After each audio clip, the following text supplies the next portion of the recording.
अस्सलाम वालेकुम, मेरा नाम है अक्सा। उम्मीद है आप सब ठीक-ठाक होंगे, खैरियत से होंगे। आज का टॉपिक जो है वो बहुत इम्पोर्टेंट है और मेरी तरह बहुत सारे लोगों ने ये फ़ील करा होगा और मुझे ऐसा लगा कि इस बारे में बात होनी चाहिए।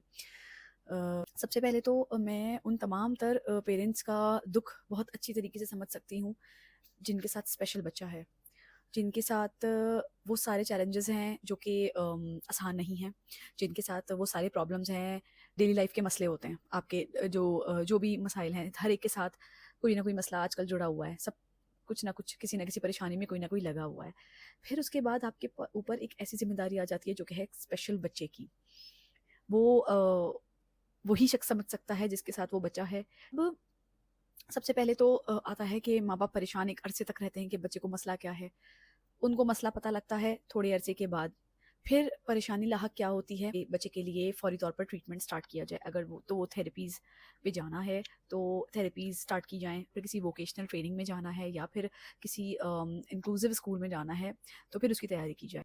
तो मैंने अपने एक्सपीरियंस में जो चीज़ फ़ेस करी है मैं वो आज शेयर करना चाहती हूँ और मैं उन तमाम तर लोगों को ये इस वीडियो के ज़रिए मैसेज देना चाहती हूँ। मैं थोड़ा-सा लोगों को एजुकेट भी करना चाहती हूँ इस चीज़ के ऊपर।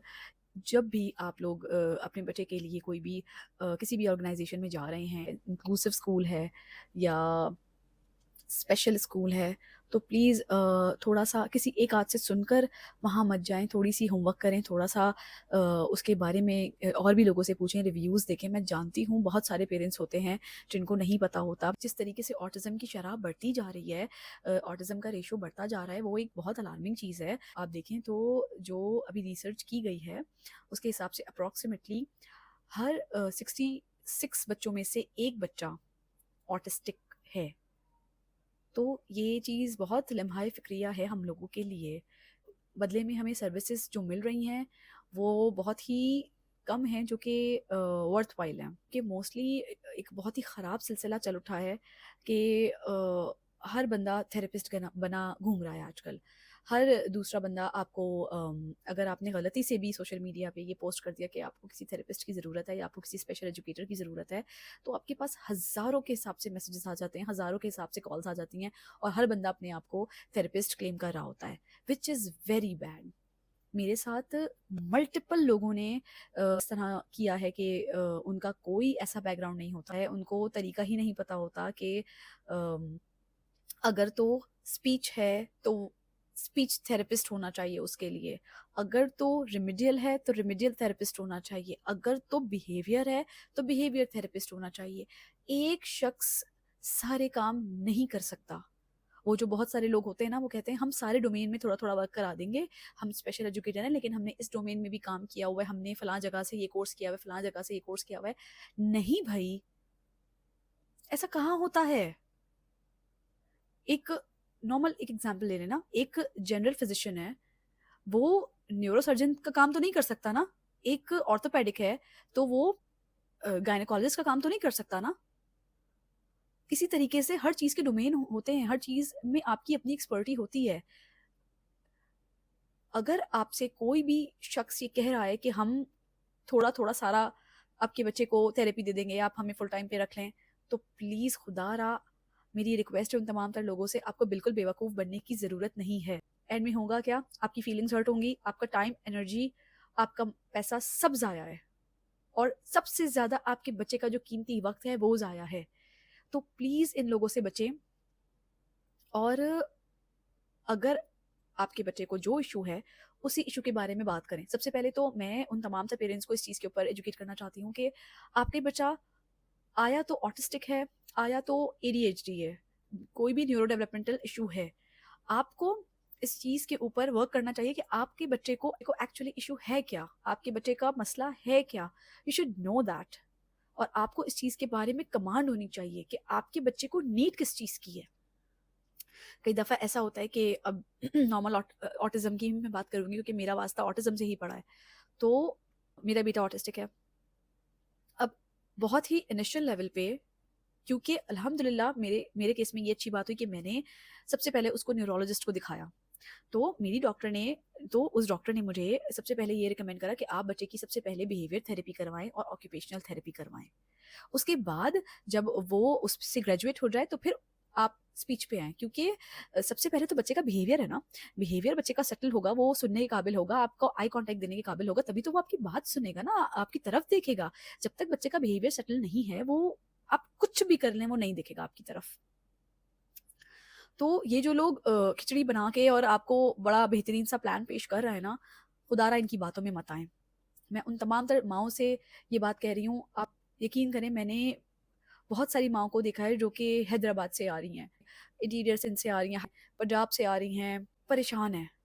महीने हो गए हैं बच्चों को, महीना-महीना जो है वो उनकी थेरेपीज़ चल रही हैं, हॉस्पिटल्स के चक्कर काट रही हैं, इंस्टीट्यूट्स के चक्कर काट रही हैं, परेशान हैं क्योंकि बच्चे के ऊपर कोई रिज़ल्ट ही नहीं मिल रहा है।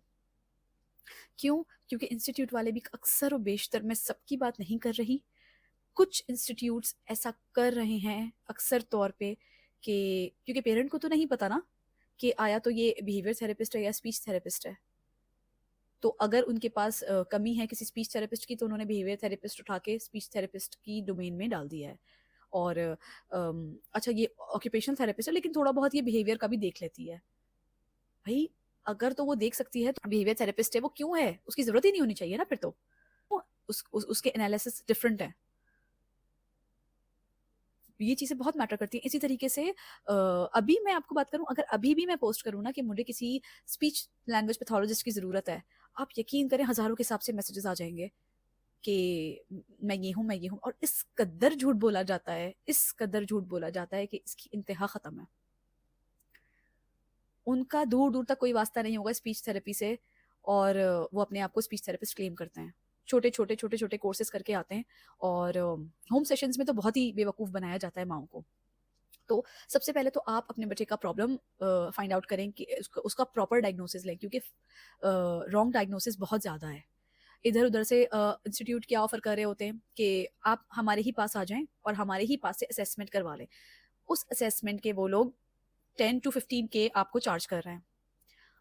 असेसमेंट करने वाला कौन होता है? उन्हीं का स्टाफ होता है। मैं जब भी बार-बार फ़ोर्स करती हूँ कि आप डॉक्टर को ज़रूर दिखाएँ, न्यूरोलॉजिस्ट के पास ज़रूर जाएँ, ज़रूर उससे बात करें। वो आपको बताएगा कि आपके बच्चे को किस चीज़ की नीड है सबसे ज़्यादा, सबसे पहले। कर सकते हैं ना, आप बेशक उसको थेरेपीज़ दे रहे हैं, आपके पास फर्स्ट हैंड एक्सपीरियंस है बच्चे का, लेकिन मैं कतई ये बात नहीं कर रही कि थेरेपिस्ट का एक्सपीरियंस कुछ नहीं होता या थेरेपिस्ट की डायग्नोसिस कुछ नहीं होती। लेकिन यहाँ पर जो है ना, डॉक्टर आपसे कभी गलत बात नहीं करेगा। डॉक्टर कभी भी आपको गुमराह नहीं करने की कोशिश करेगा, क्योंकि कुछ लोग अपने आप को प्रिटेंड करते हैं कि हम ये हैं, तो फिर इसलिए वहीं से प्रॉब्लम्स शुरू हो जाती हैं ना। थोड़ा-सा काम आप ये कर लें कि जो भी बंदा आ रहा है उसके सर्टिफिकेट्स चेक कर लें, ये आपका राइट है। अगर उसको बुरा लगता है या ऑफेंड होता है तो ये उसका मसला है। आप बोलेंगे मेरा बेसिक राइट है, मैं आपको पे कर रही हूँ उस चीज़ के लिए, आप मेरे घर आ रहे हो, मेरे बच्चे का टाइम लग रहा है ना, तो ये मेरा बेसिक राइट है कि मैं आपके सर्टिफिकेट्स चेक करूँ। आप अपने बच्चे का टाइम बचाएँ, अपने बच्चे की ज़िंदगी ख़राब होने से बचाएँ।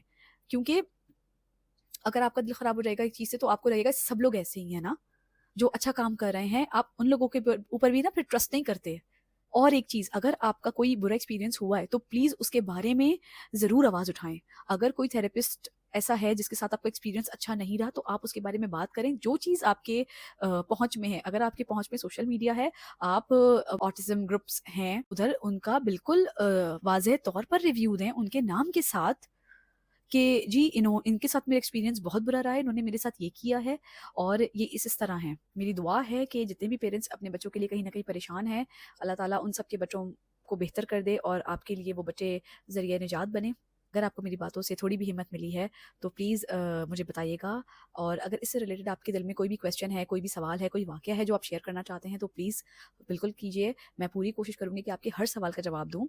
अगर आपको मेरी वीडियोज़ अच्छी लगी हैं, तो please like, subscribe and comment, ताकि मुझे भी मोटिवेशन मिलती रहे और मैं किसी और अच्छे से टॉपिक पे बात करूँ। आज के लिए इतना ही, मिलते हैं अगली वीडियो में। अस्सलाम वालेकुम।